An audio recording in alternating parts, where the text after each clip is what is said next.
افتتاح بھی کیا, اللہ اللہ کر کے کیا افتتاح ضرور, لیکن سر وہ رک گیا تھا بعد میں. لیکن سر عوام بڑے یہ سوال, معصومانہ سوالات ان کے ہیں ابھی بھی کہ مہنگائی کنٹرول سے باہر کیوں ہیں, حالانکہ سب کو پتہ ہے کہ باہر کیوں ہیں. لیکن سر کیا پی ٹی آئی نے جو دعوے کیے تھے ان میں سے کتنے % دعووں پہ انہوں نے کام کیا ہے؟ اچھا, میں تو یہ سمجھتا ہوں کہ انہوں نے جو انہوں نے جو ڈیم شروع کروائے ہیں وہ ان کا ایک اچھا قدم ہے. دوسری بات یہ ہے کہ جب انہوں نے نیب کے ذریعے یا ایک اپنی مشینری کے ذریعے جن لوگوں نے پاکستان کا پیسہ لوٹا تھا یا جو لوگ نادہندگان تھے ان کے اوپر جو اپنی گرفت مضبوط کی ہے, آلدو کہ وہاں سے حاصل کچھ نہیں ہو رہا, جتنی دولت سوچ رہی تھی گورنمنٹ کے وہ پیسہ لوٹا ہوا واپس کریں گے, وہ نتیجہ تو بالکل نہیں نکلا. یہاں بھی آ کے حکومت ناکام ہوئی ہے, پرائس کنٹرول میں حکومت ناکام ہوئی ہے. میں اس سے بھی آپ کو بڑی بات بتانے لگا ہوں, لا اینڈ آرڈر میں حکومت بہت برے طریقے سے ناکام ہوئی ہے, خاص طور پہ وہ لا اینڈ آرڈر جو عوام کو چاہیے, جس سے میرا مطلب ہے پولیس اور ہماری چھوٹی عدالتیں, جہاں عام لوگ انصاف کے لیے جاتے ہیں, جہاں عام لوگ تھانے جاتے ہیں اپنے مسائل کے حل کے لیے. اس کی تباہی ہو گئی ہے, وہ بیڑا غرق ہو چکا ہے اس کا. میں آپ کو, لوگ اس کو چیخ رہے ہیں. سر اگر تھوڑا سا اس میں تھوڑا سا موازنہ کر دیں, چیزیں شامل کر دی جائیں, تو نون لیگ کی جو حکومت تھی جب اس طرح کے واقعات سامنے آتے تھے, نو ڈاؤٹ ایکشنز لیے جاتے تھے اور کیفرے کردار تک پہنچایا جاتا تھا کسی حد تک. اب ذکر کر لیں پی ٹی آئی کی گورنمنٹ کا, سر 3 سال میں سب سے زیادہ ریپ ہوئے ہیں, سب سے زیادہ زیادتی کے واقعات سامنے آئے ہیں, اس سے زیادہ ہراسمنٹ کے کیسز ہر جگہ پر سامنے آ رہے ہیں. لیکن خان صاحب کہتے تھے کہ آپ کے ڈریسنگ کا بڑا اس پر وہ انہوں نے ایک سکیچ بنایا ہے کہ آپ ڈریسنگ ایسی کرتے ہو تو اس لیے اس طرح کے واقعات آتے ہیں. اس کو میں ان 3 سالوں میں اس لیے کاؤنٹ کر رہی ہوں کیونکہ یہ ان کی حکومتی کارکردگی کے اندر شامل ہے. اچھا, میں آپ کو بڑی اہم بات, یہ جس سیگمنٹ کی آپ نے بات کی ہے, دیکھیں یہ جن چیزوں کا آپ نے نام لیا ہے کہ جی فلاں کیسز بڑھ گئے ہیں, پہلی بات تو یہ ہے کہ اب کیس رپورٹ ہونے زیادہ شروع ہو گئے ہیں. لیکن سر عمل نہیں ہو رہا نا ساتھ میں. نہیں کہ وہ عمل, وہ ایک, میں آپ کو ایک پہلی بات یہ بتا رہا ہوں کہ پہلے کیس میڈیا پہ یا لوگوں میں بہت زیادہ رپورٹ نہیں ہوتے تھے, ہائی لائٹ نہیں ہوتے تھے. اب آپ دیکھیں کہ ایک چھوٹا سا واقعہ ہوتا ہے نا, وہ سوشل میڈیا کے ذریعے نیشنل میڈیا پہ آ جاتا ہے اور فوری طور پر ایک شور مچ جاتا ہے کہ جی یہ بہت زیادہ بڑا واقعہ ہو گیا جی, اب اس پہ ایکشن ہونا چاہیے. پھر پولیس اپنا ایکشن کرتی ہے, بندے گرفتار ہوتے ہیں, اور ہمیں یوں محسوس ہو رہا ہے کہ یہ واقعات شاید پہلے سے زیادہ ہو رہے ہیں. اصل بات یہ ہے کہ واقعات پہلے بھی ہوتے تھے, واقعات اب بھی ہو رہے ہیں, واقعات اور ہوتے رہیں گے. یہ ہم نے پہلے بھی اس بات پہ ایک ڈسکشن کی تھی, آپ کو یاد ہے وہ مینار پاکستان والے واقعے پہ, کہ منحاص القوم ہمیں اس چیز کو خود کنٹرول کرنا ہوگا, بحیثیت مجموعی ہمیں اپنا احتساب خود کرنا ہوگا, ہمیں اپنی لائن لینتھ ٹھیک کرنی ہوگی. نوجوان نسل کو خاص طور پر اپنی لائن لینتھ ٹھیک کریں گے تو ان مسائل کا حل.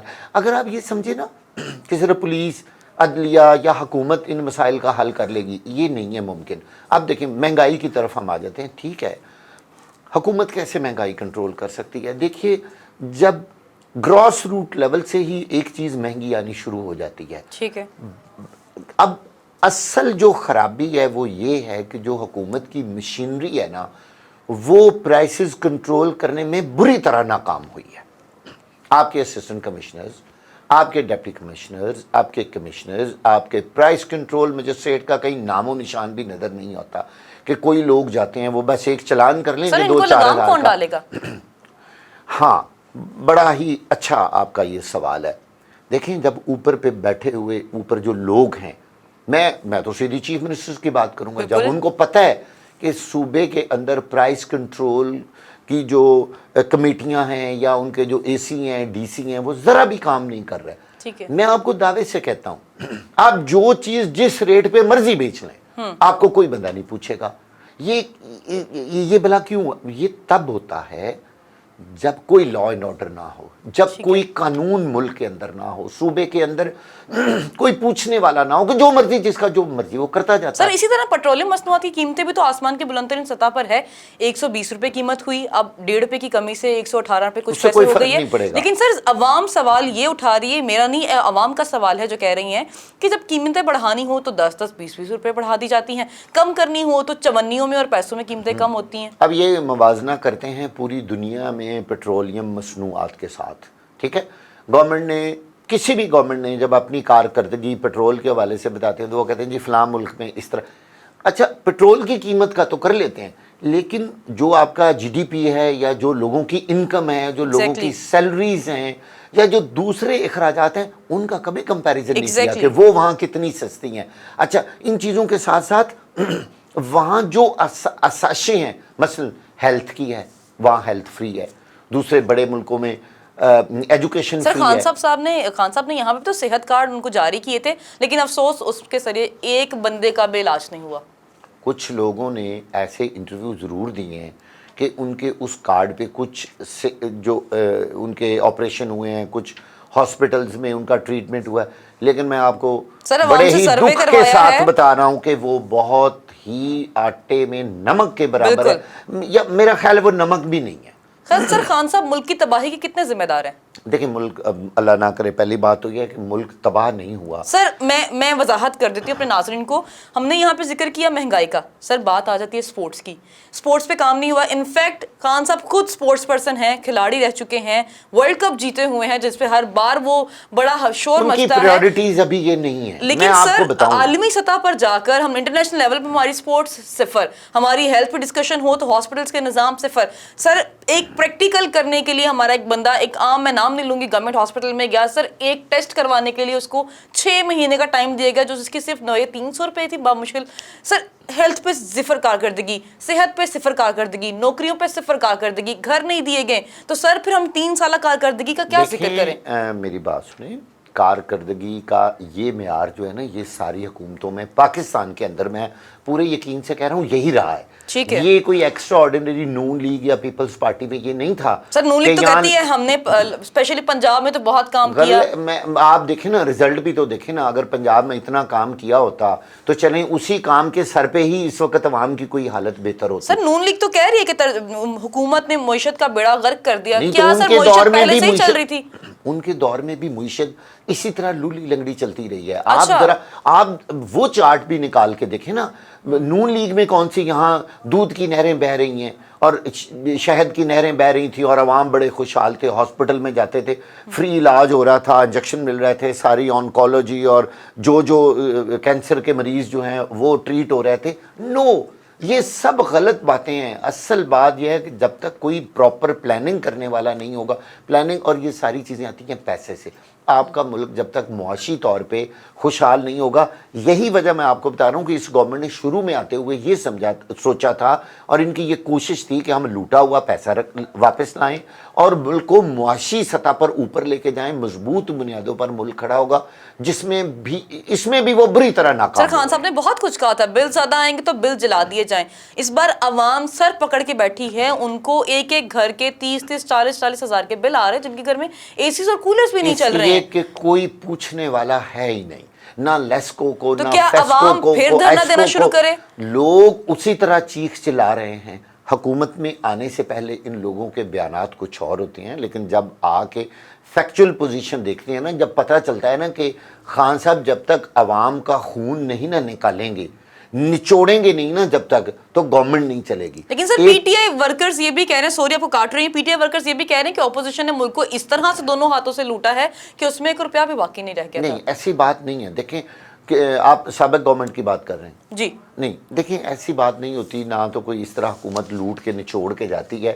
ہاں, جو ان پہ کرپشن کے الزامات ہیں, ایسا تو نہیں ہو سکتا. دیکھیں کہ زیرو آپ کا جو سر ان کا زیرو سے موازنہ یہ ہے کہ انہوں نے اتنا ملک کو لوٹ لیا ہے کہ ہمیں سمجھ نہیں آ رہا کہ ہم کھائیں کیا اور لگائیں کیا. نہیں, ایسی بالکل کوئی بات نہیں ہے. اتنا بھی طوفان نہیں مچا یہاں پہ. یہ میں یہ سمجھتا ہوں, میں آپ کو میں نے پہلے بھی 1-2 دفعہ اپنے پروگرام میں بتایا کہ ہم لوگ بڑے پر امید تھے